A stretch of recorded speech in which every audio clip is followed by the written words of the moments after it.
మరి పట్టుకుందిరా. Handle card కూడా పట్టుకోడు, tank card పట్టుకుంటాడు. ఓహో ఓ మై గాడ్ ఇది హ్యాండిల్ కదా, హ్యాండిల్ నార్మల్. మరి పట్టుకో అని అప్పటి నుంచి చెప్తున్నాను నీకు. ప్రతి ఒక్కటి నేను ప్రెజర్ చేసి అయ్యో అరే అయ్యో. హలో గాయస్, అందరికీ హాయ్. నేను ఈ మోటార్ సైకిల్ తయారు చేశాను. ఇది మొత్తం కార్డ్బోర్డ్, పేపర్ ఎంసీల్ దాంతోనే చేశాను. అంటే నా దగ్గర ఉన్న లిమిటెడ్ రిసోర్సెస్తో దీన్ని చేశాను.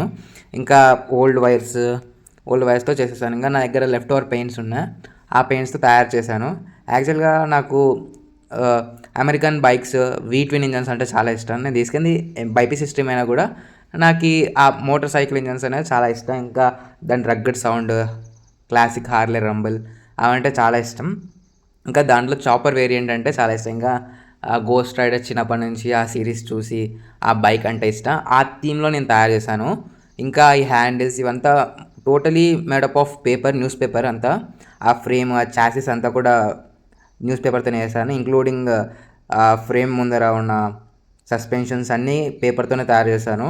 ఈ సీట్ అయితే స్పెషల్గా అది ఒక క్యాప్ క్లాత్, దాని కింద స్పాంజ్ పెట్టి అలా తయారు చేశాను.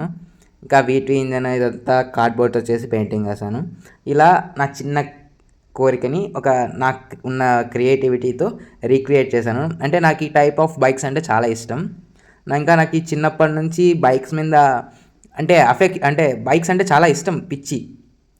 ఇంకా అది కూడా క్లాసిక్ బండ్లు అంటే చాలా ఇష్టం. అంటే ఇప్పుడు మోడర్న్ బండ్లు అంటే సౌండ్ లేకుండా స్మూత్గా వెళ్ళాలంటారు.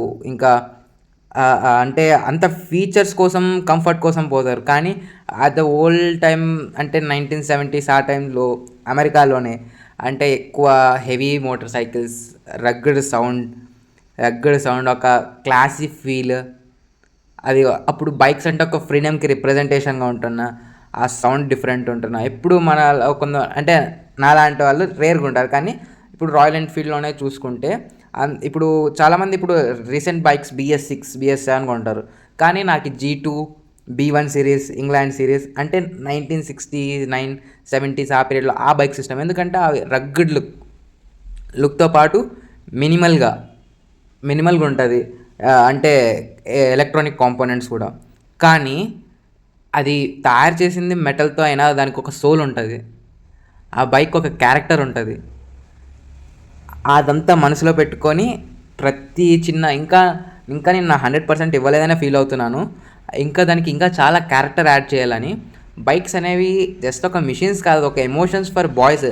అది గర్ల్స్కి ఏమో తెలియదు కానీ it's emotional feeling for boys.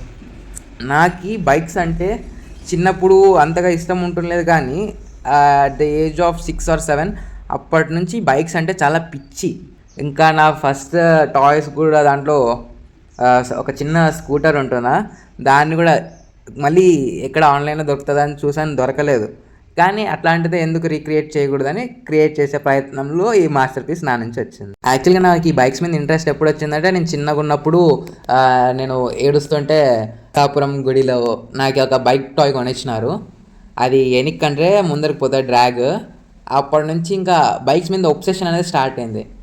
అంటే బైక్స్ మీద ఒబ్సెషన్ అంటే అది ఒక కరోనా వైరస్ లాగా వచ్చిందంటే అది ఒకటి చాలా కరోనా వైరస్ అంటే అది తప్పు కాదు, కానీ అది చాలా తొందరగా ఒక్కసారి వచ్చిందంటే అది ఇంకా వదిలిపెట్టలేము దాన్ని. అంటే ఇప్పుడు నా దగ్గర నేను బైక్ ఓన్ చేసుకోలేదు ఇంకా, కానీ నాకు ఆ బైక్స్ అంటే చాలా ఇష్టం. ఇంకా ఈ బైక్స్ మీద ఇష్టంతోనే ఇది తయారు చేయకముందు నేను ఒక పెయింటింగ్ కూడా వేసాను గోడ పైన. యాక్చువల్గా చాలా తిట్టారు ఫస్ట్లో. ఫస్ట్ పెన్సిల్తో రఫ్ స్కెచ్ చేసింటేనే ఇంట్లో వాళ్ళందరూ తిట్టారు. యాక్చువల్గా ఇంట్లో వాళ్ళు అన్నప్పుడు వేయలేదు ఆ డ్రాయింగ్, తిడతారని. వాళ్ళు బయటికి వెళ్ళారు, అంటే అక్కను చూసేకి వెళ్ళారు. అప్పుడు నేను ఒక్కటే ఉన్నాను ఇంట్లో. ఇప్పుడు ఊరికనే వాల్ ఖాళీగానే ఉంది కదా, ఫ్రీగా దాన్ని క్యాన్వాస్ చేసుకొని డ్రాయింగ్ వేద్దామని బైక్ డ్రాయింగ్ వేసాను. అది కూడా ఒక ఎలాంటి ఇన్స్పిరేషన్ ఇది తయారు చేయడానికి. యాక్చువల్గా చెప్పాలంటే ఆ డయాగ్రామ్ని చూసే దీన్ని రీక్రియేట్ చేశాను ఈ బైక్ని. ఇదైతే ఒక్క రోజులో అయిన ప్రాజెక్ట్ అయితే కాదు, అంటే చాలా టైం కన్జ్యూమ్ చేసింది. కన్జ్యూమ్తో పాటు నేను కూడా కొంచెం టైం పాస్ చేస్తాను, అది వేరే విషయం. మొత్తం చేసేదానికి యాక్చువల్గా సాలిడ్ చేయాలంటే 3-4 days పట్టింది. కానీ నేను ఎన్లార్జ్ చేసి 1 week. ఓకే, ఈ బైక్ ఫైనల్ అవుట్పుట్ అయితే ఇలా వచ్చింది రగ్గడ్గా. మీకు నచ్చితే please like, share and subscribe చేయండి.